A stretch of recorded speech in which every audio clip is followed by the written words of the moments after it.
क्योंकि धर्म भी श्रापित है, धर्म को भी श्राप लगा है कि जैसे जैसे युग बदलेंगे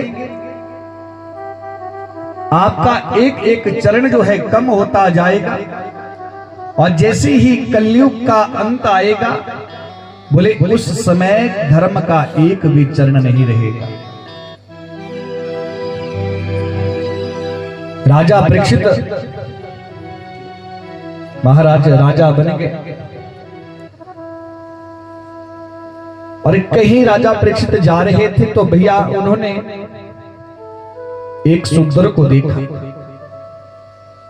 महाराज जिस शूद्र को देखा ना, उस शूद्र एक पैर वाले बैल को मार रहा था, और नीचे एक गौ माता अधमरी हालत में पृथ्वी पर पड़ी हुई थी, और थोड़ी थोड़ी देर बाद उस गौ माता को भी मार रहा था। राजा ने देखा, बोले मेरे राज्य में ऐसी क्रूरता का कार्य कौन कर रहा है।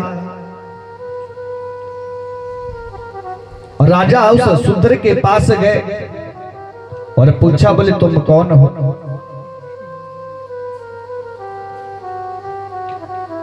जैसे महाराज उस शूद्र से पूछा, उसने कहा मेरा नाम कलयुग है। क्या नाम बताया? कलयुग। बोले मैं कलयुग हूं। बोले बैल कौन है? बोले बैल जो है धर्म है। और महाराज कलयुग में धर्म का एक ही चरण बचा है। देखो भैया, जो और युग थे ना, तो कई साधन थे भगवान को प्राप्त करने के। महाराज तपस्या कर लो, ये कैसे भी आप भगवान को प्राप्त कर सकते थे।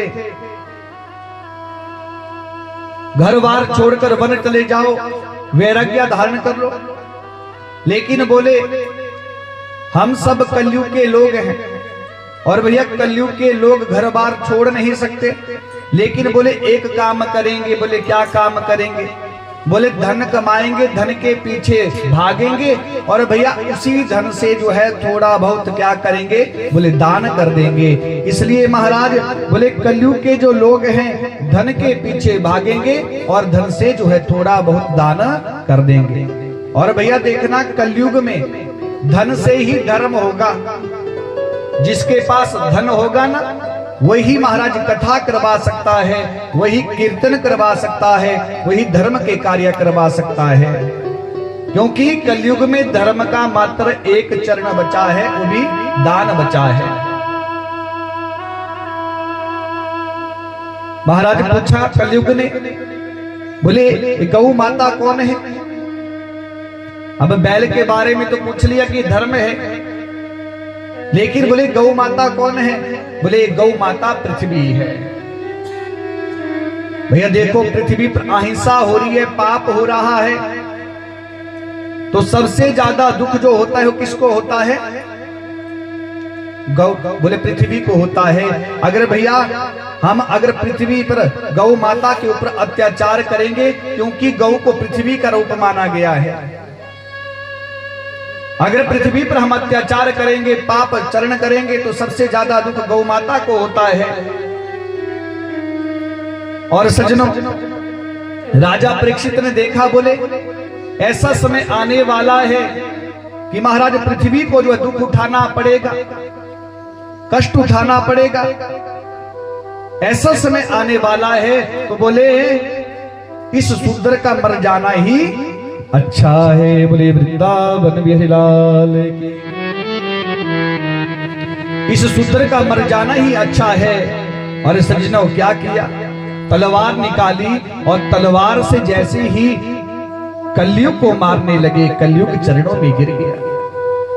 कहता है, बोले मेरे अंदर बहुत से अवगुण हैं, लेकिन बोले मेरे अंदर एक गुण भी है। कलयुग में पाप भी बहुत है सज्जनों, लेकिन बोले एक अच्छा गुण भी कलयुग में है। बोले क्या? बोले कलयुग में जो भी प्राणी भैया चलते फिरते भगवान का नाम लेगा उसका कल्याण हो जाएगा। क्योंकि जो अन्य युग थे ना भैया, उनमें हजारों लाखों वर्ष तपस्या करनी पड़ती थी, तब भगवान की प्राप्ति होती थी। लेकिन बोले कलयुग में आप चलते फिरते भी अगर भगवान का नाम लेंगे तो आपका कल्याण हो जाएगा। कलयुग कहता है बोले मेरे अंदर एक गुण है और यही गुण है कि भैया आप चलते फिरते भी भगवान का नाम लेंगे तो आपका कल्याण हो जाएगा।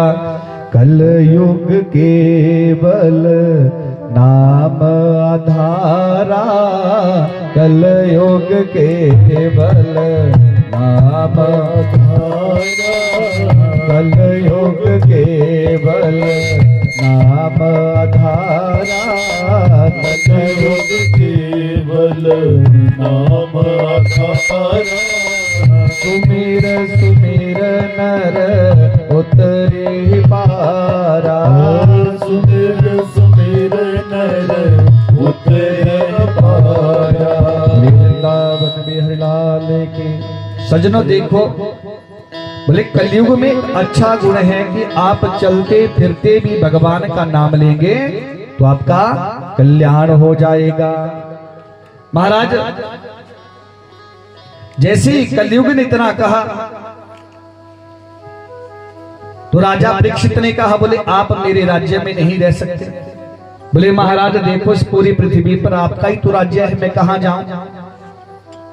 तो आज राजा परीक्षित ने कलयुग को 4 स्थान दे दिए, 4 कमरे दे दिए सज्जनों।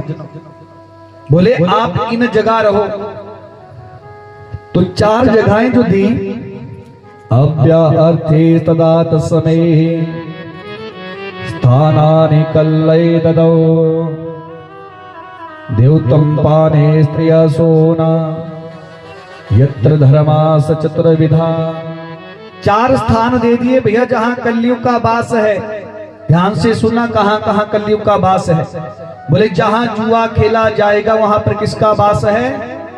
कलयुग का वास है। जहां मदिरा का पान होगा वहां पर किसका वास होगा? कलयुग का वास होगा। जहां परिस्त्री गमन होगा वहां पर कलयुग का वास होगा, और जहां चोरी डकैती होगी वहां पर भी कलयुग का वास होगा। 4 कमरे दे दिए कलयुग को। कलयुग ने विचार किया, बोले इन 4 जगह तो मैं पहले ही रहता हूं। बोले महाराज सुनो, कलयुग कहने लगा परीक्षित से, बोले मेरा परिवार बहुत बड़ा है, 4 कमरों से कुछ नहीं होगा। अब देखो कलयुग का परिवार है क्या? काम क्रोध लोभ ईर्षा, ये कलयुग का ही परिवार है। कलयुग ने कहा बोले 4 कमरों से मेरा कुछ नहीं बनेगा, आप मुझे ना मेरे मन के मुताबिक 1 कमरा दे दो। राजा परीक्षित के मुख से निकल गया, बोले बताओ तुम्हें क्या चाहिए। तो महाराज जैसे ही राजा परीक्षित के मुख से निकला तो कलयुग ने कह दिया, बोले आप मुझे स्वर्ण में स्थान दे दो। बोले वृंदावन बिहारी लाल की। किसमें स्थान मांगा? सोने में। और परीक्षित के मुख से निकल गया, बोले ठीक है, आज के बाद आपका स्थान जो है स्वर्ण में भी होगा। भैया हम लोग कहते हैं कलयुग आ गया, कलयुग आ गया। अभी भैया कलयुग मात्र बिंदु मात्र है। अभी तो कलयुग का बचपन चला हुआ है। अभी कथाएं हो रही है, सत्संग हो रहा है, भगवान का नाम हम सब ले रहे हैं। भैया जब यौवन अवस्था पर कलयुग आएगा ना तो कथाएं बंद हो जाएगी, सत्संग छूट जाएगा, भगवान का कोई नाम नहीं लेगा, इस पृथ्वी पर अत्याचार होगा। इसलिए भैया अभी कलयुग बिंदु मात्र है, हम कथाएं सुन रहे हैं, भगवान का नाम ले रहे हैं। तो महाराज किसमें स्थान मांगा? पुनः याचमाना, किसमें? बोले स्वर्ण में स्थान मांगा। रजो वैर पंचम, स्वर्ण में स्थान मांग लिया। अब भैया देखो गीता में तो कहा है कि स्वर्ण में सोने में भगवान विष्णु का स्थान है, भगवान विष्णु रहते हैं। धातु नाम अस्मिन् कांचनम, कि स्वर्ण में जो है गीता में कहा गया है कि भैया सोने में भगवान का नारायण का वास है, और भैया भगवान नारायण को स्वर्ण क्यों प्रिया है? तो कहा सज्जनों, ये जो स्वर्ण है ना, शिव महापुराण की कथा श्रवण करना। बोले भगवान शंकर के तेज से जो है स्वर्ण का प्रादुर्भाव हुआ है, स्वर्ण जो है निकला है भगवान शंकर के तेज के द्वारा। महाराज बोले अनेक पहाड़ जो है स्वर्ण के निकले थे भैया। तो इसलिए भगवान विष्णु जो है स्वर्ण में वास करते हैं, क्योंकि ये जो सोना है भगवान शंकर के तेज से जो है निकला हुआ है। तो सज्जनों कहते हैं जैसे ही कलयुग को स्थान दे दिया स्वर्ण में, तो बोले किस सोने में जो है कलयुग का वास है, क्योंकि गीता में तो कह दिया बोले भगवान का वास स्वर्ण में है, लेकिन बोले कलयुग का वास किस स्वर्ण में है?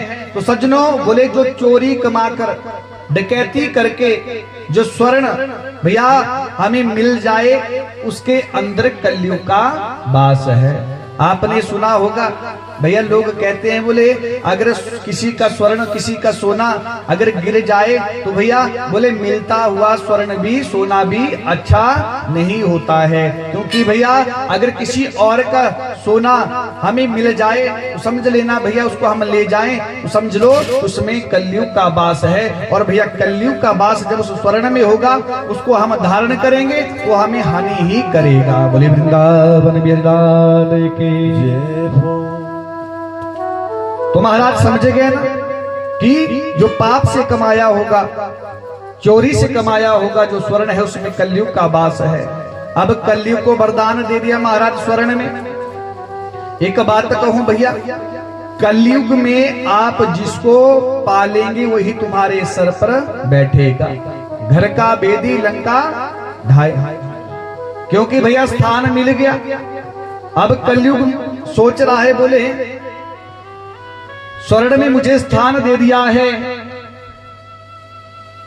बोले अब मैं तुम्हें बताता हूं। एक दिन क्या हुआ सज्जनों, राजा परीक्षित का मन हुआ बोले आज मैं शिकार खेलने के लिए जाऊंगा, थोड़ा बड़ा सा मुकुट धारण करूं। और भैया एक बड़ा सा मुकुट धारण किया, और जो मुकुट धारण किया ना जरासंध का मुकुट है, कंस के ससुर का, अस्थि प्राप्ति के पिता का। और पांडवों ने जरासंध को मार कर उस मुकुट को लाए थे भैया। इसीलिए जैसे ही राजा परीक्षित ने जरासंध के जो है मुकुट को धारण किया, महाराज कलयुग ने देखा बोले किसी और का मुकुट जो है धारण किया है, किसी को मारकर इस मुकुट को लाए थे।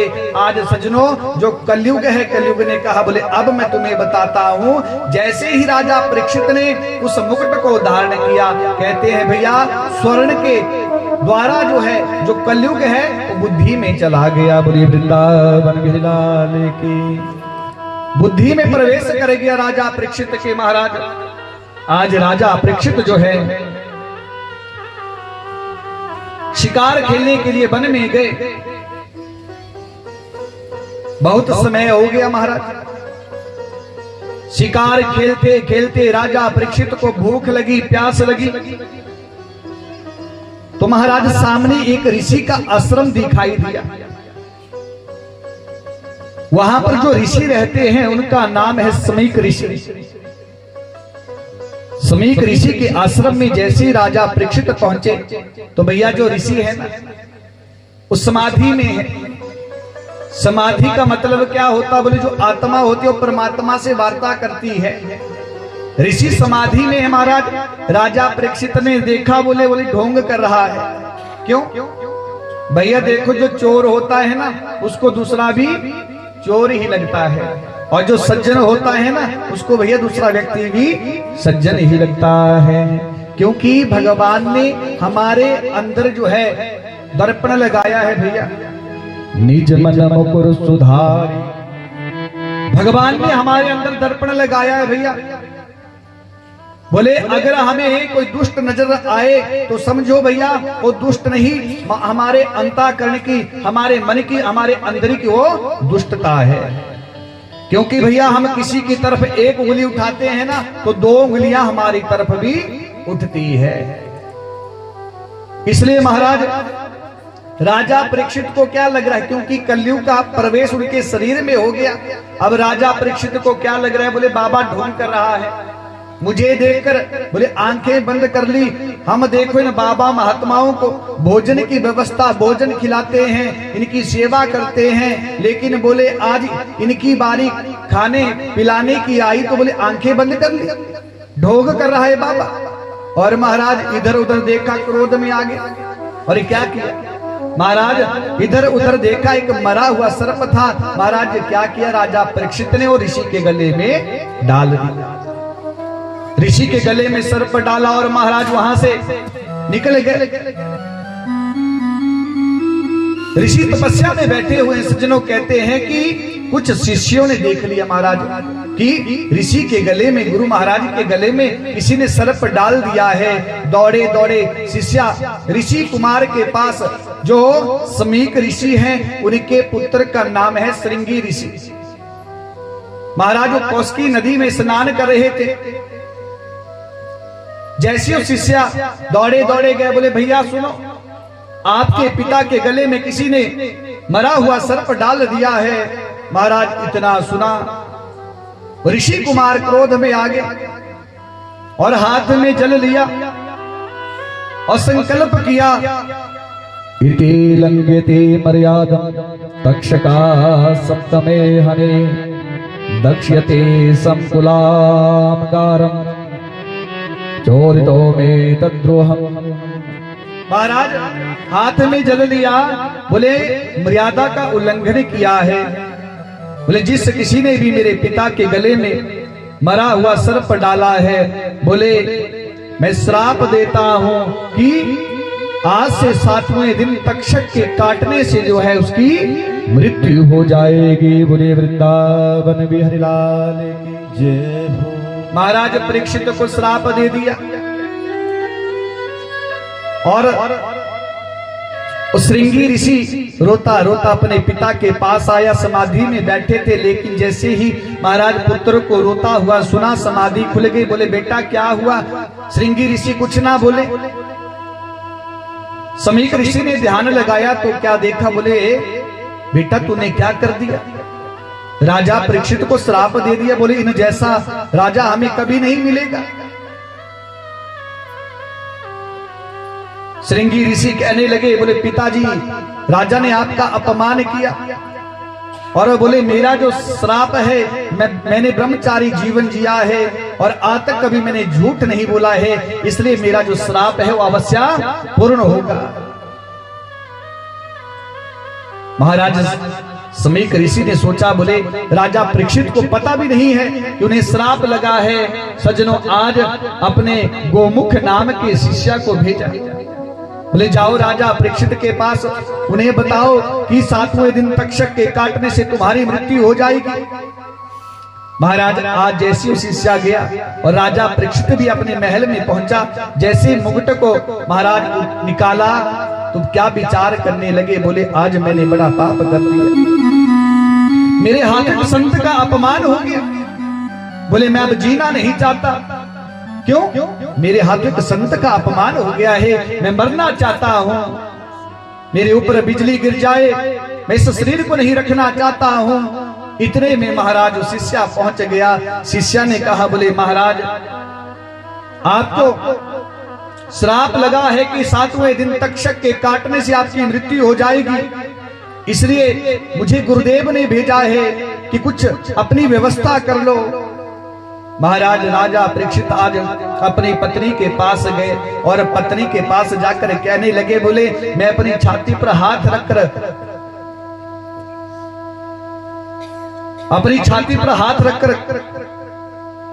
सौगंध खाता हूं कि देखो मैं प्रतिज्ञा करता हूं।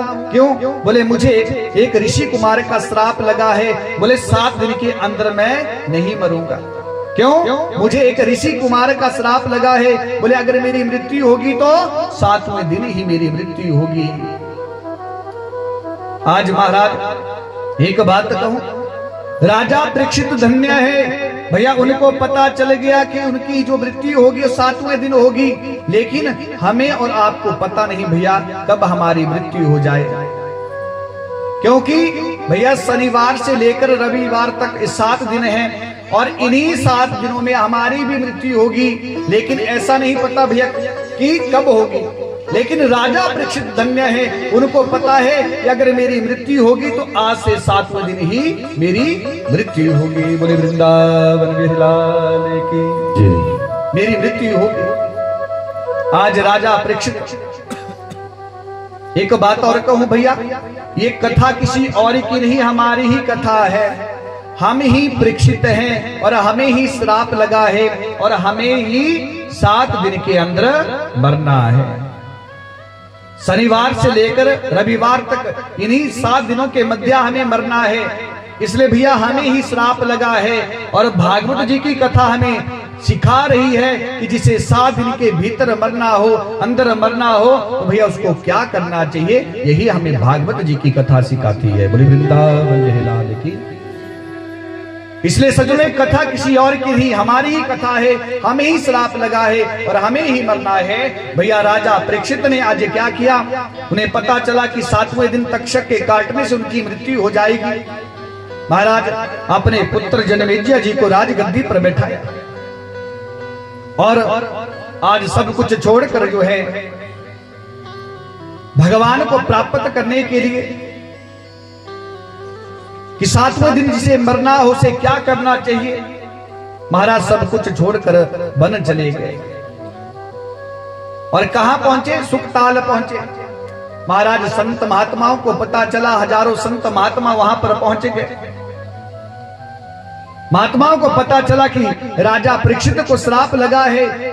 महाराज कुंभ जैसा वातावरण हो गया, सब सुखताल पहुंच गए। बड़े बड़े ऋषि वहां पर बैठे हुए हैं। राजा परीक्षित ने पूछ लिया, बोले महाराज बताओ ना, जिसे 7वें दिन मरना हो उसे क्या करना चाहिए।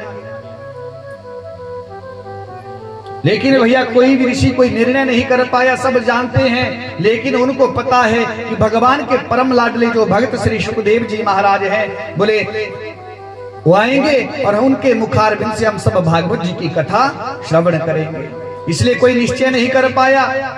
और महाराज जब कोई निश्चय नहीं कर पाया तो भगवत कृपा से आज मेरे प्रभु के परम लाडले भक्त श्री सुखदेव जी महाराज जो समाधि में बैठे हुए थे, उनकी समाधि खुली और सजनों चल पड़े हैं सुखपाल की तरफ। बोलिए वृंदावन बिहारी लाल की जय। तत्र भवद भगवान व्यास पुत्रो यादेच्छया गामट मानो अनपेक्षा। आज महाराज जैसे श्री सुखदेव जी महाराज भगवत प्रेरणा हुई और सुखताल पहुंच गए, तो महाराज राजा परीक्षित ने देखा, चरणों में प्रणाम किया और प्रणाम करने के बाद श्री सुखदेव जी महाराज को आसन पर बैठाया। और देखो भैया जैसे आसन पर बिठाया ना, तो मात्र एक प्रश्न किया, बोले महाराज मुझे बताओ, जिसे 7 दिन के भीतर मरना हो या 7वें दिन मरना हो, उसका कल्याण कैसे हो सकता है। क्या प्रश्न किया? ये प्रश्न हम सबका है भैया, क्योंकि हमें भी मरना है। बोले जिसे 7 दिन के भीतर या 7वें दिन मरना हो, उसे क्या करना चाहिए, उसका कल्याण कैसे हो सकता है। श्री सुखदेव जी महाराज की आंखों में आंसू आ गए और कहने लगे, बोले परीक्षित 7 दिन तो दूर की बात, बोले जीव चाहे तो एक क्षण में अपना कल्याण कर सकता है। बोले वृंदावन बिहारी लाल की जय। एक क्षण में अपना कल्याण कर सकता है महाराज। 7 दिन तो दूर की बात है। और भैया एक बात कहूं, हम सब लोग, हमारी भी यही इच्छा होती है कि भैया जब हमारे प्राण भैया निकले तो हमारे मुख पर भगवान का नाम हो। सबकी यही इच्छा होती है भैया। लेकिन भैया बोले अंत समय में भगवान का नाम निकलेगा कैसे। बोले भैया अगर हमने यौवन अवस्था में बचपन से भगवान का नाम लिया होगा, तभी वृद्ध अवस्था में अंत अवस्था में हमारे मुख से भगवान का नाम निकलेगा। अगर भैया पहले भगवान का नाम नहीं लिया होगा ना, जब बूढ़े हो जाएंगे तब सोचेंगे बोले भगवान का नाम लेंगे ना तो भैया सुन लो, फिर राम नहीं निकलेगा, फिर आम निकलेगा और आम से कल्याण ही होगा। इसलिए भैया भगवान का नाम लेना है ना तो छोटी सी अवस्था में भगवान का नाम लेना शुरू कर दो, क्योंकि बुढ़ापे का कोई पता नहीं भैया बुढ़ापा आएगा कि नहीं आएगा। वो लोग धन्य है महाराज जो बुढ़ापे तक पहुंच रहे हैं, क्योंकि भैया इस कलिकाल में कोई गारंटी नहीं कब क्या हो जाए, किसी का कोई भरोसा नहीं है। इसलिए भैया जब भी समय लगे ना उसी समय भगवान का नाम लेने लग जाओ, क्योंकि कोई पता नहीं है। अगर हम सोचे भैया जब बूढ़े होंगे तब भगवान का नाम लेंगे ना तो राम नहीं निकलेगा, फिर आम निकलेगा और आम से कल्याण नहीं होगा। बोले वृंदावन गिरिलाल की जय हो। तो महाराज आज श्री सुखदेव जी महाराज के चरणों में प्रणाम करते हुए राजा परीक्षित ने प्रश्न किया, बोले महाराज बताओ कैसे हमारा कल्याण होगा, कैसे हम भगवान को प्राप्त कर सकते हैं। तो देखो भैया किस प्रकार जीव भगवान को प्राप्त कर सकता है, तो ध्यान से सुना भैया। राजा परीक्षित ने भी यही प्रश्न किया, बोले भगवान को हम कैसे प्राप्त कर सकते हैं। जित आसनो जित श्वासो जित संगो जितेंद्रिया। बोले महाराज सबसे पहले अगर भगवान को प्राप्त करना है तो सबसे पहली जो सीढ़ी है बोले जित आसनो, बोले अपने आसन को जीतो। आसन जानते हैं ना, जहां पर आप बैठे हैं पालथी मार के, इसको आसन कहा गया है। देखो भैया कोशिश करो ज्यादा से ज्यादा देर बैठने की, पालथी मार कर। भैया देखो इस आसन में बैठकर भी हम भगवान को प्राप्त कर सकते हैं। हाँ भैया देखो कभी कभी हम लोग बैठते हैं तो बैठा नहीं जाता ना, लेकिन कोशिश करो आज 10 मिनट बैठेंगे, कल भैया 15 मिनट, और वैसे ही समय बढ़ता जाएगा, लेकिन कोशिश तो करो। तो भैया सबसे पहली सीढ़ी है भगवान को प्राप्त करने की, जित आसनो, अपने आसन को जीतो। दूसरी बात जित श्वासो, अपनी श्वास को जीतो। भैया योगा करो। शास्त्र कहता है कि भैया कोशिश करो सुबह जल्दी उठने की। हमारे शास्त्र में 4 प्रकार के स्नान बताए गए हैं। एक तो देवताओं का स्नान होता है, उसके बाद 3 स्नान है सज्जनों। देवता जो लोग हैं ना वो अमृत बेला में स्नान करते हैं, 2:30 और 3:30 के मध्य जो है देवता लोग स्नान करते हैं। उसके बाद जो स्नान शुरू होते हैं भैया, पहला जो उसके बाद स्नान होता है वो ऋषि स्नान होता है।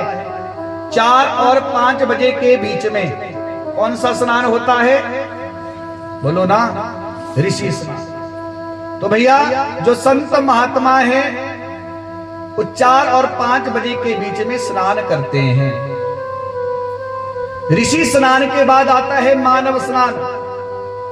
बोले भैया जो मानव स्नान है ये कब किया जाता है, बोले भैया कोशिश करो, बोले सूर्य निकलने से पहले हम स्नान कर लें। बोले भैया फिर भी आप स्नान ना कर पाए तो मान लो 7:15 बजे सूर्य निकल रहा है, तो 8 बजे से पहले भी हम स्नान कर लेते हैं, तो भैया समझ लो कि ये भी मानव स्नान है। ये दूसरा स्नान है। और तीसरा स्नान, बोले भैया तीसरा स्नान राक्षसी स्नान होता है। बोले जिसका कोई समय नहीं होता, हाँ कोई 9 बजे नहा रहा है, कोई 10 बजे नहा रहा है, कोई 11 बजे नहा रहा है। अब आप विचार कर लो भैया आप कौन सा स्नान करते हैं, ऋषि स्नान करते हैं कि मानव स्नान करते हैं कि तीसरा स्नान कौन है। हाँ ये आप विचार कर लो। इसलिए भैया देखो कोशिश यही करो कि भैया हम मानव हैं तो भैया देव स्नान नहीं कर सकते, ऋषि स्नान नहीं कर सकते, तो कोशिश करो मानव हम हैं तो मानव स्नान तो हम कर सकते हैं। बोले वृंदावन बिहारी की जय हो। तो महाराज 3 प्रकार के स्नान बताए गए हैं। बोले भैया सुबह जल्दी उठो, योगा करो। बोले इसके द्वारा भी भैया हम भगवान को प्राप्त कर सकते हैं। और जित संगो, बोले अच्छे लोगों का संग करो, क्योंकि शास्त्र कहता है बोले जैसा करोगे संग वैसा चढ़ेगा रंग, जैसा पियोगे पानी वैसी होगी वाणी। इसलिए भैया अच्छे लोगों का संग करोगे तो भैया आपके अंदर भी गुण अच्छे ही आएंगे। अब कोई पापी व्यक्ति हो, दुराचारी हो, भैया उसका संग करेंगे ना तो आप अच्छा नहीं सीखेंगे, तो आपके अंदर भी वही गुण आएंगे। इसलिए भैया संगत का भी प्रभाव होता है। इसलिए महाराज अच्छे लोगों का संग करो, इसके द्वारा भी हम भगवान को प्राप्त कर सकते हैं। और जितेंद्रिया, चौथी बात कही भैया की जितेंद्रिया अपनी इंद्रियों को भगवान की ओर मोड़े। 5 ज्ञान इंद्रियां हैं, 5 कर्म इंद्रियां हैं, तो बोले प्रत्येक इंद्रिया का मुख भगवान की ओर मोड़े। अब कैसे अपनी इंद्रिया का मुख भगवान की ओर मोड़े?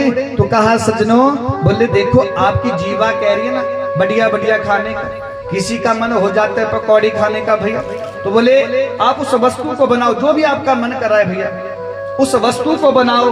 और भैया बनाकर क्या करें, उसका भोग सबसे पहले ठाकुर जी को लगाओ, भगवान जी को लगाओ। और भैया भगवान को लगाने के बाद बोले उस वस्तु को ग्रहण करो। तो देखो जो आपके मन में इच्छा है अच्छी वस्तु ग्रहण करने की भैया, तो देखो आप भगवान को भोग लगाएंगे ना तो भगवान के साथ संबंध जुड़कर उस भोग को आप ग्रहण करेंगे तो भैया उसमें कोई दोष नहीं रहता और आपकी प्रत्येक इंद्रिया भगवान की ओर मुड़ जाती है। बोले वृंदावन बिहारी लाल की। तो देखो भैया ये भी साधन है भगवान को प्राप्त करने। इसलिए महाराज जब भी कोई घर में वस्तु बनाए तो भैया हमें जो कुछ भी बनाए भगवान को अवश्य भोग लगाना चाहिए। क्योंकि भैया जब हम भोजन बनाते हैं ना भैया तो कोशिश यही करें कि जब हम रसोई घर में जाए माताएं तो भैया क्या करें, बोले सबसे पहले स्नान करें फिर रसोई घर में जाएं और जो भोजन बने उसका भोग लेकर भैया भगवान को अर्पित करें, तब जो है पूरे परिवार को खिलाएं। इस प्रकार भगवान की भक्ति की जाती है भैया। इस प्रकार भगवान के साथ संबंध जोड़कर अगर हम भक्ति करेंगे तो भैया मैं सच्चा कहता हूं आपका जो जीवन है वो बदल जाएगा। इस बात का ध्यान रखना। लेकिन कभी भी भैया अपवित्र अन्न, दूषित अन्न का भोग ना लगाएं। अगर भोजन नहीं बना है भैया तो कोई फल है वो भगवान को अर्पित कर दो आप, उसमें कोई दोष नहीं होता।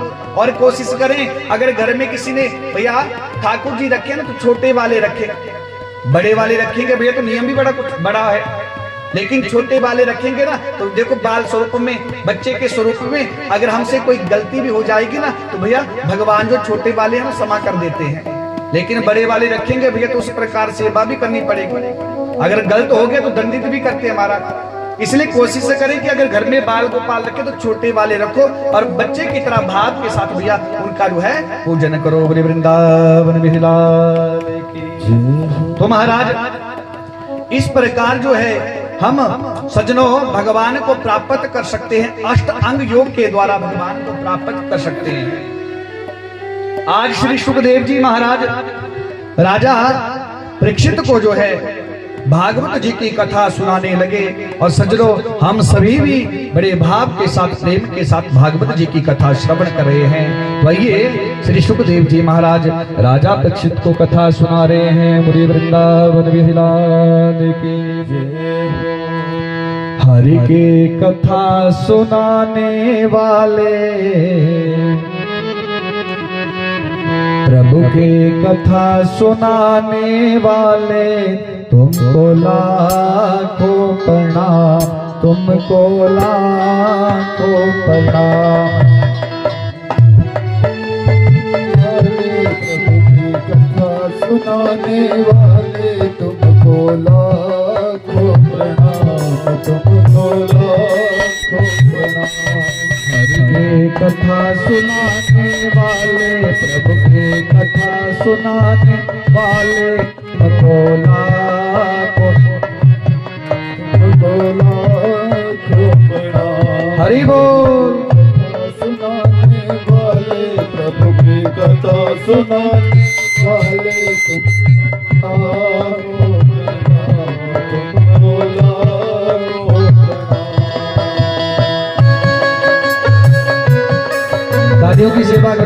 सबके साथ जय जय हरि बोल। आज श्री सुखदेव जी महाराज राजा परीक्षित को भागवत जी की कथा सुना रहे हैं।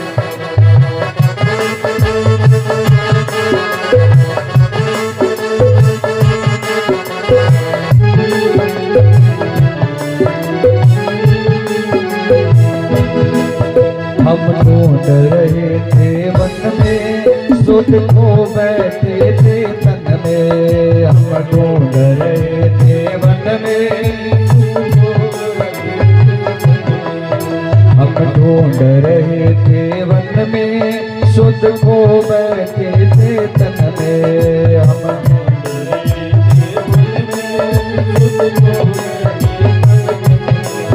ओ राज बताने वाले, ओ राज बताने वाले, हरि दर्श कराने वाले, हरि दर्श कराने, तुमको लाखों प्रणाम, तुमको लाखों प्रणाम, तुमको। सभी गाइए।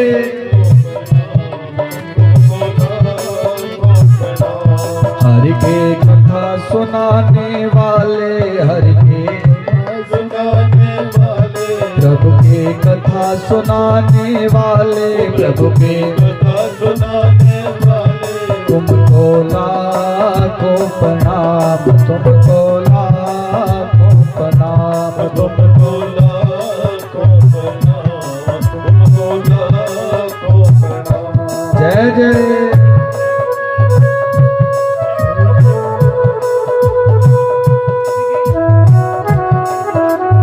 वृंदावन बिहारी लाल की।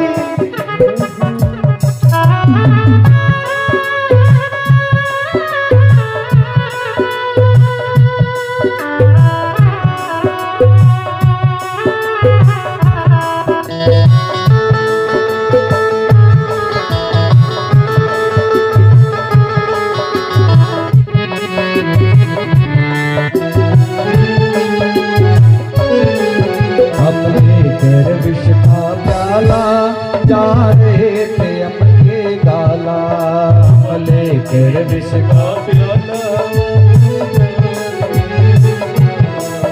हम लेकर विष का प्याला जा रहे थे हम के गाला, हम लेकर विष का प्याला जा रहे थे हम के गाला। वो सुधा पिलाने वाले, वो सुधा पिलाने वाले, अमृत पिलाने वाले, अमृत पिलाने वाले, तुमको लाखों प्रणाम, तुमको लाखों प्रणाम, तुमको लाखों प्रणाम, तुमको लाखों प्रणाम। हरि बोल।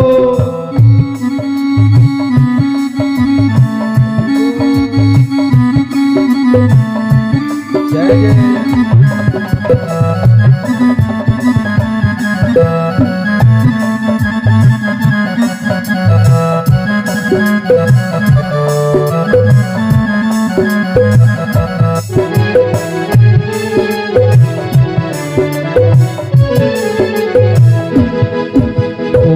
गट अंतर्यामी हम पतित और अज्ञानी, तुम घट घट अंतर्यामी हम पतित और अज्ञानी, घट घट अंतर्यामी हम पतित और अज्ञानी, हम घट घट अंतर्यामी हम पतित और अज्ञानी।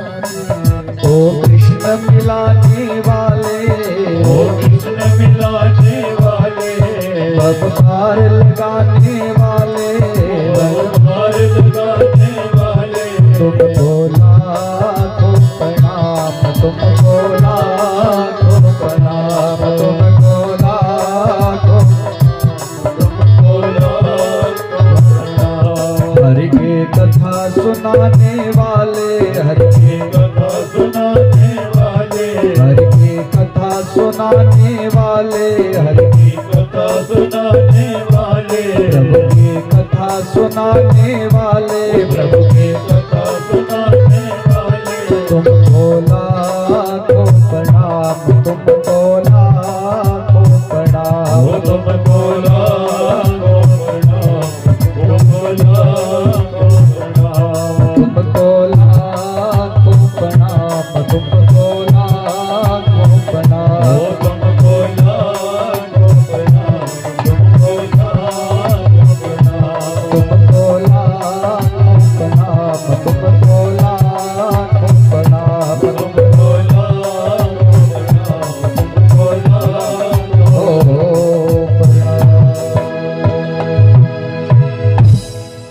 वृंदावन बिहारी लाल की जय जय श्री राधे, जय जय श्री राधे, जय जय श्री राधे श्याम। तो भैया इस प्रकार हम अपनी इंद्रियों को बस में कर सकते हैं। देखना इंद्रियों के ना घोड़े भगे, उनमें संयम के हरदम ही कोड़े लगे। अपने रथ को सुमार्ग लगाते चलो, कृष्ण गोविंद गोपाल गाते चलो। सज्जनों, तो इस प्रकार हम भगवान को प्राप्त कर सकते हैं। राजा परीक्षित ने श्री सुखदेव जी महाराज से प्रश्न किया, बोले इस सृष्टि का सृजन कैसे हुआ है? सृष्टि सृजन की कथा हम सूक्ष्म रूप में सुनेंगे। तो महाराज बोले जब इस सृष्टि का विस्तार होने लगा तो भैया पूरी पृथ्वी पर पहले जल ही जल था। क्या था? जल। और जल से जो है नारायण भगवान का प्राकट्य हुआ है, नारायण भगवान प्रकट हुए हैं। देखो संस्कृत में जल को नार कहते हैं और यण, बोले जल में जिसका घर हो उसको नारायण कहते हैं। बोले वृंदावन बिहारी लाल की। तो नारायण जी का प्राकट्य हुआ और नारायण प्रभु की नाभि से एक कमल की उत्पत्ति हुई और महाराज उस कमल पुष्प के तंतु, उस कमल पुष्प के ऊपर जो है ब्रह्मा जी की उत्पत्ति हुई। ब्रह्मा जी जैसे ही प्रकट हुए महाराज, ब्रह्मा जी विचार करने लगे, बोले को अहम, मैं कौन हूं? तो महाराज कहते ब्रह्मा जी उस कमल पुष्प के अंदर जो है प्रवेश करें, लेकिन पता नहीं चला को हम, मैं कौन हूं, कहां से आया हूं।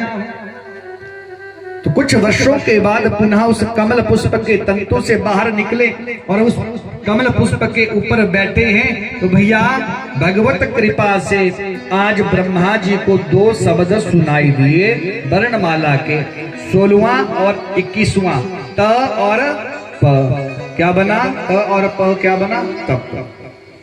ब्रह्मा जी को सुनाई दिया कि तप करो, तो ब्रह्मा जी तप करने लगे। किसका? नारायण प्रभु का तप करने लगे। और महाराज आज मेरे नारायण प्रभु ने ब्रह्मा जी को जो है दर्शन दिए हैं। और जैसे ही महाराज ब्रह्मा जी को दर्शन दिए, ब्रह्मा जी ने भगवान की सुंदर स्तुति करी। ब्रह्मा जी ने कहा, बोले प्रभु आदेश करें, मेरे लिए क्या आदेश है? भगवान ने कहा, बोले ब्रह्मा जी आप इस सृष्टि को बढ़ाओ, इस सृष्टि का विस्तार करो। तो देखो भैया सबसे पहले ब्रह्मा जी ने 10 प्रकार की सृष्टि बनाई, उसके बाद रुद्र सृष्टि बनाई, भगवान शंकर सृष्टि में आए, प्रकट हुए। उसके बाद सज्जनों मानस सृष्टि बनाई और सबसे अंत में जिस सृष्टि में हम और आप लोग जो है पैदा हुए हैं भैया, ये मैथुनी सृष्टि है। सबसे अंत में मैथुनी सृष्टि बनाई। तो कहते हैं ब्रह्मा जी के एक भाग से पुरुष का प्राकट्य हुआ और दूसरे भाग से स्त्री का प्राकट्य हुआ। महाराज देखो जो पुरुष और स्त्री प्रकट हुए ना, पुरुष का नाम हुआ मनु जी महाराज और जो स्त्री है, स्त्री का नाम है सतरूपा। तो देखो भैया सबसे पहले इस पृथ्वी की इस सृष्टि के जो मानव हैं वो कौन है? मनु जी महाराज। हम किसकी संतानें हैं? हम मनु जी महाराज की संतानें भैया। पहले बोलते थे, बोले भैया हमारे जो पूर्वज है वो बानर हैं, बोले हम बानरों की संतानें हैं। नहीं भैया, भागवत कथा कहती, हमारे पुराण कहते हैं कि इस पृथ्वी के जो पहले मानव हैं मनु जी, भैया हम उनकी ही संतानें हैं। बोलिए वृंदावन बिहारी लाल की। ब्रह्मा जी ने कहा मनु महाराज शत्रुपा को कि सृष्टि का विस्तार कर। बोले महाराज जी कैसे सृष्टि का विस्तार करे? बोले पृथ्वी तो रसातल में चली गई है। ब्रह्मा जी ने सुना, ब्रह्मा जी को उसी क्षण जो है छींक आई और ब्रह्मा जी की नासिका से जो है वराह भगवान का अवतार हुआ। बोले वराह भगवान की। भगवान एक सूअर के रूप में आए महाराज और रसातल में चले गए और अपनी दृष्टाओं पर भगवान ने जो है पृथ्वी को उठाया। महाराज कहते जैसे पृथ्वी को अपने मुख के ऊपर भगवान ने उठाया तो उसी क्षण कहते हैं कश्यप और दिति के पुत्र हैं हिरण्याक्ष महाराज, बड़े बलवान हैं, बड़ा श्रेष्ठ तप उन्होंने किया है। लेकिन महाराज विचार करें, बोले मेरे समान इस पृथ्वी पर कोई बलवान नहीं है। तो महाराज ढूंढ रहे हैं, इतने में नारद जी दिखाई दिए। नारद जी से कहने लगे, बोले मेरे साथ लड़ो। नारद जी ने कहा, बोले हमें लड़ना नहीं आता। बोले खाली वीणा ही बजाते हो? नारद जी ने कहा, बोले हाँ। लेकिन हिरण्याक्ष कहने लगा, मुझे तो लड़ना है। बोले आपको लड़ना है ना, तो अभी अभी एक स्वर, एक वरा, बोले जल के अंदर गया है और पृथ्वी को उठाकर ले आ रहा है। अगर लड़ना है बोले उसके साथ लड़ो। महाराज जैसे ही हिरण्याक्ष ने सुना, भगवान को जो है वरा अवतार में देखा और भगवान पृथ्वी को अपने दृष्टाओं मुख के ऊपर ला रहे थे। महाराज जैसे ही हिरण्याक्ष ने देखा, भगवान के साथ युद्ध करने लगा और उसी क्षण मेरे प्रभु ने महाराज हिरण्याक्ष का भी वध कर दिया। बोलिए वृंदावन बिहारी लाल की। हिरण्याक्ष का वध कर दिया। और सज्जनों जो पृथ्वी है ना, पृथ्वी को जो है स्थापित किया। देखो जो पृथ्वी है ना, इसके नीचे जल है, जल के ऊपर पृथ्वी स्थापित हुई है सज्जन। एक और बात कहूं,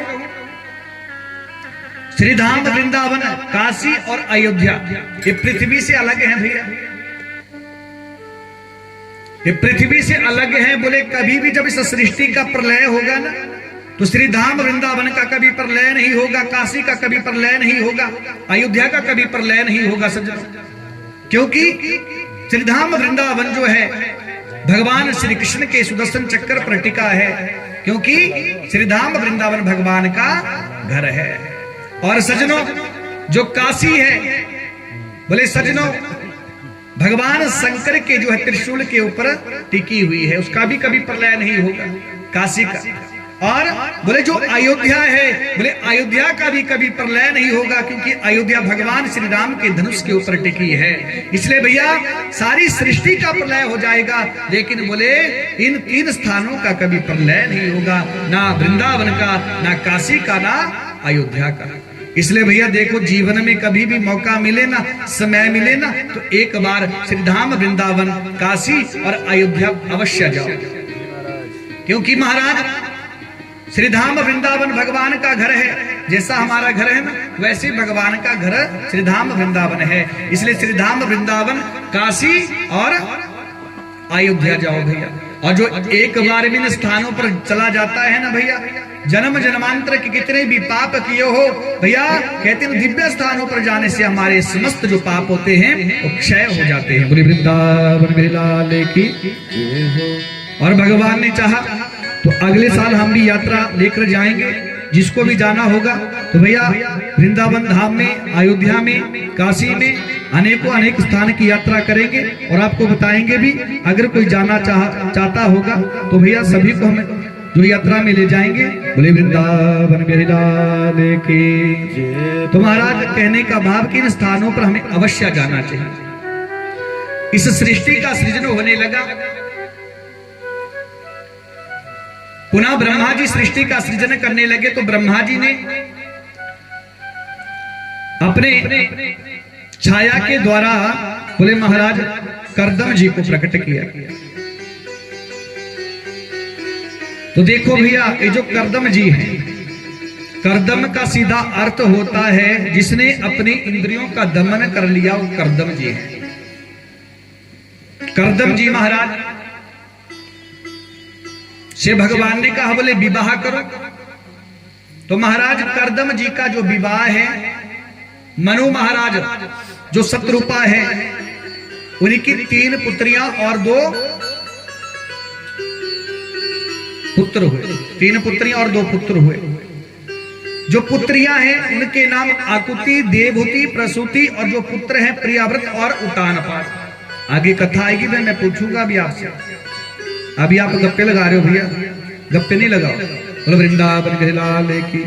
क्या क्या नाम है? आकुति, देवहूति, प्रसूति। ये 3 पुत्रियां हैं मनु महाराज की। और पुत्र कितने हैं?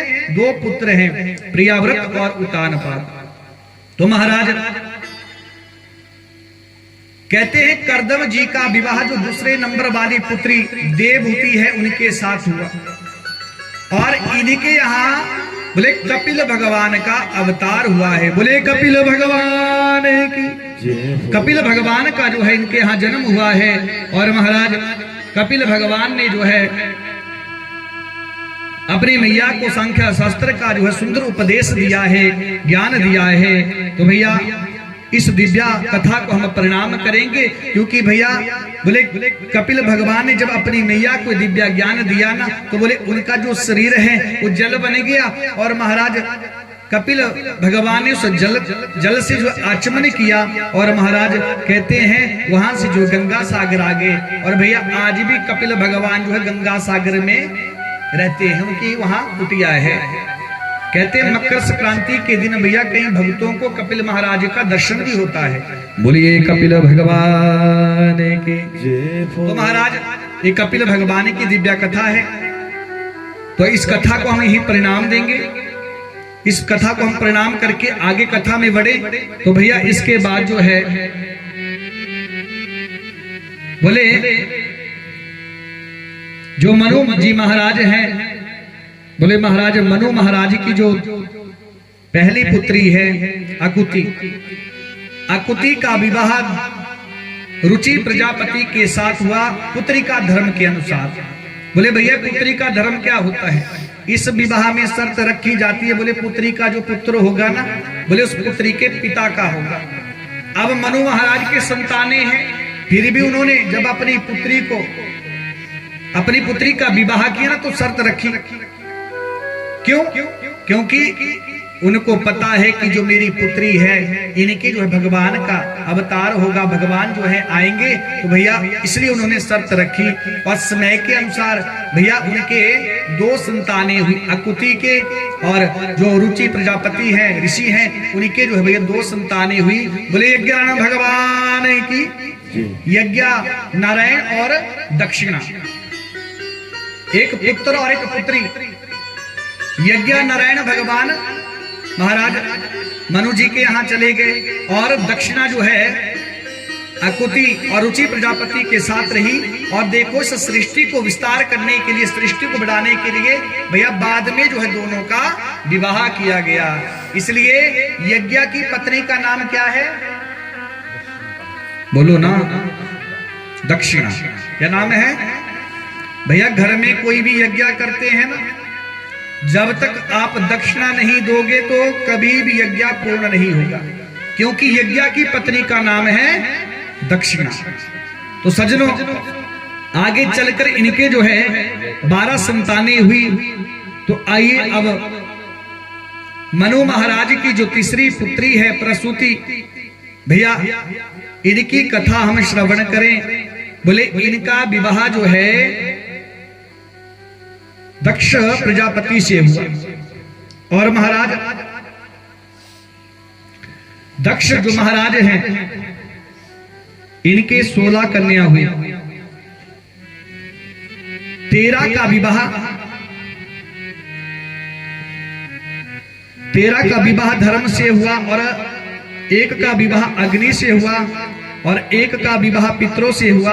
और सती नाम की जो कन्या है, सती का विवाह किसके साथ हुआ? भगवान शंकर के साथ। तो महाराज आइए सती मैया की दिव्य कथा हम श्रवण करें। किस प्रकार भगवान शंकर और सती मैया का विवाह हुआ।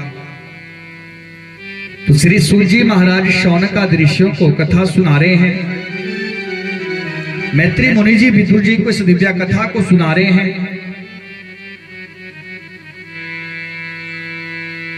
तो महाराज जैसे कथा सुनाने लगे तो शौनकादि ऋषियों ने प्रश्न किया, बोले महाराज हमने सुना है ससुर और दामाद में बड़ा प्रेम होता है, लेकिन हमने सुना है बोले भोले बाबा और उनके जो ससुर कौन दक्ष, बोले उनके बीच में मन मुटाव है। बोले ऐसा क्या कारण है? बोले ससुर और दामाद के बीच में मन मुटाव है। बोले इस कथा को हम सुनना चाहते हैं। बोले वृंदावन बिहारी लाल की जय हो। तो महाराज आइए इस दिव्या कथा में हम प्रवेश करें। तो मैत्री मुनि जी विदुर जी से कहते हैं कि एक बार ब्रह्मा जी ने शांति सभा का आयोजन किया। उस सभा का सभापति बना दिया किसको? दक्ष महाराज। अब भैया एक बात कहूं, बोले जिस व्यक्ति को थोड़ा सा पद मिल जाता है ना, कुर्सी मिल जाती है, उसको अभिमान हो जाता है अपने स्थान का। और दक्ष महाराज भी इसी प्रणाली के भैया सभापति बना दिया, तो भैया अभिमान हो गया दक्ष महाराज को। और हम और आप लोग भी ऐसा ही करते हैं सज्जनों। अगर हमें कोई स्थान मिल जाता है, कोई कुर्सी मिल जाती है, तो हमें भी अभिमान हो जाता है। लेकिन भैया एक बात याद रखना, किस बात का तुम अभिमान करते हो? भैया ये जो स्थान मिला है कुछ समय के लिए मिला है, जीवन भर नहीं मिलेगा। इसलिए भैया कभी भी अपने स्थान को प्राप्त करके कोई निर्धन है, कोई गरीब है, उसको कष्ट मत दो भैया। शास्त्र कहता है कि आप किसी राज गद्दी पर बैठे हो और किसी निर्दोष व्यक्ति को आप दंडित करते हैं, कष्ट देते हैं, दुखी करते हैं, किसी के धन को खाते हैं। भैया अभी तो आप खा रहे हैं, लेकिन जब उस निर्धन व्यक्ति की, उस गरीब व्यक्ति की हाय लगेगी ना भैया, तो याद रखना वंश भी निर्वंश हो जाएगा। अगर किसी दुखी व्यक्ति को सताया होगा, कष्ट दिया होगा, किस बात का हम अभिमान करते हैं भैया? धन दौलत का भैया कुछ साथ में नहीं जाता है। देखो जिस शरीर के साथ हम इतना प्रेम करते हैं ना, वो हमारा शरीर भी हमारे साथ नहीं जाता है। जिन बच्चों के साथ, अपनी पत्नी के साथ हम प्रेम करते हैं भैया, वो भी हमारे साथ नहीं जाते हैं। याद रखना, जो पत्नी है भैया आंगन तक साथ देती है, जो पुत्र है वो अग्नि तक साथ देता है। और भैया बोले जो हमारा शरीर है वो भी राख बन जाता है, और भैया आगे हमारे साथ हमारा किया हुआ कर्म ही जाता है। इसलिए भैया अपने कर्मों को श्रेष्ठ बनाओ। क्यों? क्योंकि भैया हमें अपने कर्म खुद ही भोगने पड़ेंगे। अगर आप कैसे भी कमाकर भैया धन ला रहे हो, तो भैया समझ लेना कि आप अगर बुरे कर्म के द्वारा धन कमा रहे हो ना, खाने वाले सब होंगे, लेकिन भैया भोगने वाले आप अकेले होंगे। इसीलिए अपने कर्मों को श्रेष्ठ बनाओ। तो महाराज कहते हैं जो दक्ष महाराज हैं उनको अभिमान हो गया। किस बात का अभिमान? बोले मैं सभापति बन गया, प्रभुता मिल गई। और देखना सज्जनों, जो बड़े बड़े राजनेता भी होते हैं ना, वो कभी भी समय पर नहीं पहुंचते। और दक्ष भी इसी प्रणाली का है महाराज। 1 बजे का समय दिया होगा ना, तो 3 बजे राजनेता पहुंचते हैं। उनको पता है बोले जब जितनी देर बाद हम पहुंचेंगे, बोले हमारा उतना ही आदर सत्कार होगा। क्यों? बोले हमारे बिना बोले लोगों का काम भी नहीं चलता है। इसलिए भैया अभिमान में आ जाते हैं। तो सज्जनों दक्ष महाराज आने में देरी कर रहे हैं। तो उस सभा में भोले बाबा भी महाराज, अनेक जो हैं संत महात्मा, समस्त देवता वहां पर विराजमान हैं। भोले बाबा भी वहां पर बैठे हैं। भोले बाबा ने विचार किया, बोले अभी सभापति नहीं आए, सभापति को आने में अभी समय है। बोले क्यों व्यर्थ समय गवाएं? क्योंकि बोले जीव का क्षण और अन्न का कण बोले बड़ा कीमती होता है महाराज।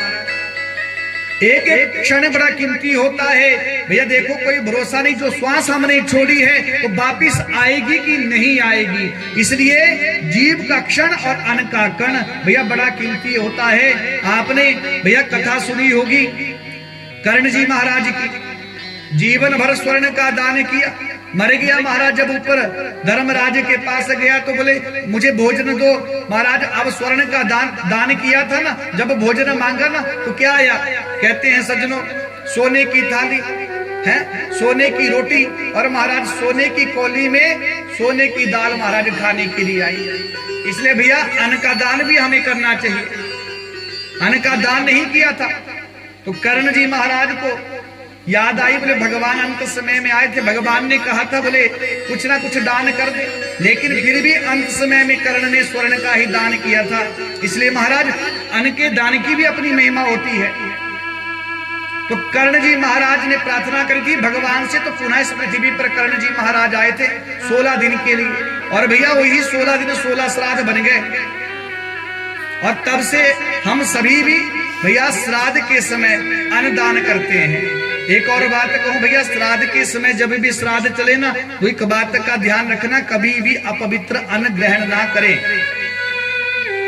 श्राद्ध के समय जो अपवित्र अन्न ग्रहण करता है भैया, उसके जो पितृ होते हैं ना, बोले भैया खून के आंसू रोते हैं, और भैया दुखी होकर अपने परिवार अपने कुल के लोगों को ही श्राप दे देते हैं। बोले आज तुम हमें दुखी कर रहे हो, बोले ऐसा समय आएगा कि तुम्हारी आने वाली पीढ़ी तुम्हें दुखी करेगी। इसलिए भैया याद रखना, जब भी श्राद्ध पक्ष चले तो भैया उसमें बिल्कुल शुद्ध और सहकारी भोजन ग्रहण करें, खुद भी शुद्ध भोजन ग्रहण करें। किसी को निमंत्रण दिया है भैया उसको भी शुद्ध शाकाहारी भोजन ही खिलाएं। और एक बात कहूं भैया, देखो शास्त्र कहता है कि श्राद्ध का जो भोजन होता है ना, उसकी भंडारे करने की जरूरत नहीं होती। आजकल यहाँ भैया परंपरा चल पड़ी है, देखा देखी चल पड़ी है। महाराज शास्त्र कहता है भैया आप बड़े धनवान हैं, पहले तो कहा कि आप भैया 1 या 3 ब्राह्मणों को भोजन खिलाओ, बोले फिर भी आप समर्थवान है धनवान है ना, तो भैया ज्यादा से ज्यादा 13 ब्राह्मणों को भोजन खिलाओ, उसके ज्यादा भोजन हमें नहीं खिलाना चाहिए, बिल्कुल मना है। लेकिन हम भैया देखा देखी में आज को भंडारे करे हैं। भैया बोले पितरी कर्म जो होता है उसको बिल्कुल सूक्ष्म करो, उसको बढ़ाना नहीं चाहिए। हाँ भैया भागवत कथा चली है, आपके घर में विवाह है तो भैया आप सबको निमंत्रण दो, लेकिन जो पितरी कार्य होता है उसको बिल्कुल सूक्ष्म रूप में करना चाहिए। और एक और बात कहो, हमारे यहाँ क्या रिवाज है, बोले भैया किसी स्त्री की मृत्यु होती है तो हम लोग क्या करते हैं, बोले भैया किसी स्त्री को ही भोजन खिलाते। कहाँ लिखा है भैया? अपने मन के मुताबिक भैया हम कुछ भी कर रहे हैं और फिर कहते हैं बोले हमारा पितृ दोष नहीं जा रहा। भैया पितृ दोष कैसे जाएगा? भैया हमें पता नहीं श्राद्ध कैसे करना चाहिए। हम सोचते हैं भैया मैंने किसी को भोजन खिला दी तो हमारे पितर प्रसन्न हो गए। भैया ऐसे पितर प्रसन्न नहीं होते। देखो जब श्राद्ध पक्ष आए, मैं आपको बताना चाहता हूं, श्राद्ध का जो भोजन होता है मात्र ब्राह्मण का होता है। अगर आपको ब्राह्मण नहीं मिल रहा है तो ध्यान से सुनना भैया, बोले जो आपका भांजा है उसको भोजन खिलाओ।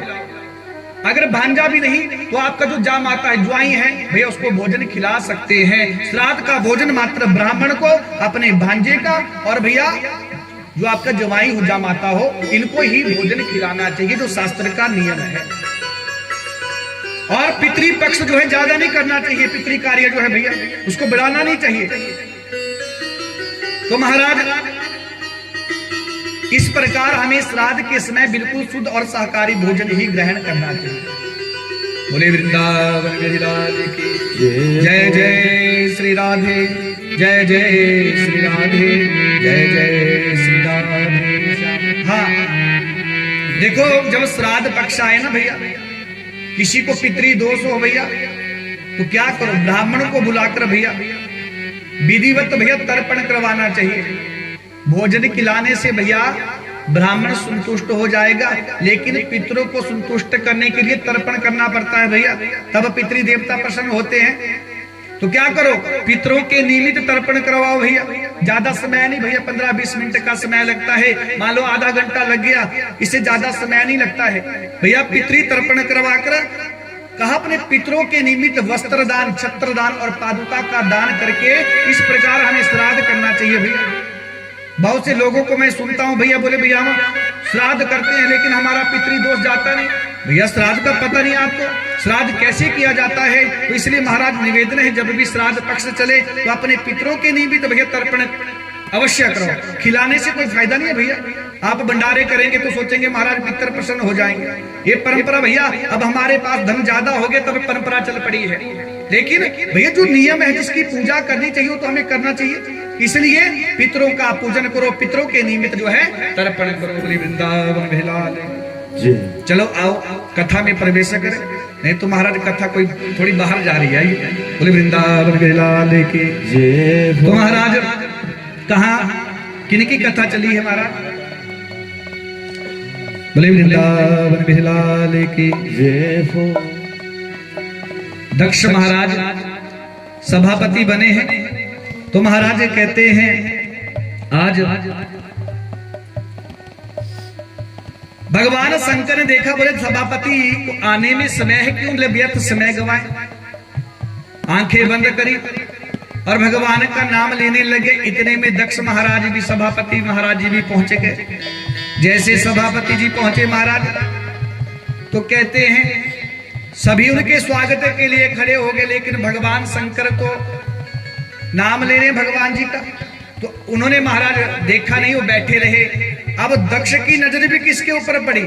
भगवान शंकर के ऊपर। और क्रोध में आगे बोले, एक तो मैं इसका ससुर हूं और दूसरा बोले इस सभा का मैं सभापति हूं।